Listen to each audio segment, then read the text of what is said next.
Abreast. Abreast means to be side by side with something or someone, often to stay updated with new information or events. She walks abreast with her friends, so they can chat easily as they walk.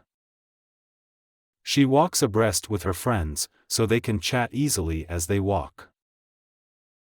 The teacher asked us to stay abreast of the latest science news for our project.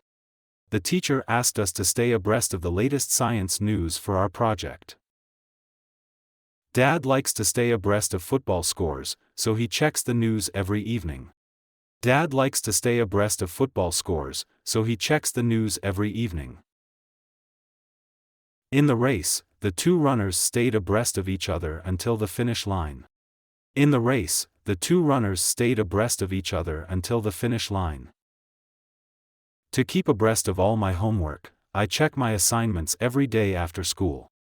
To keep abreast of all my homework, I check my assignments every day after school.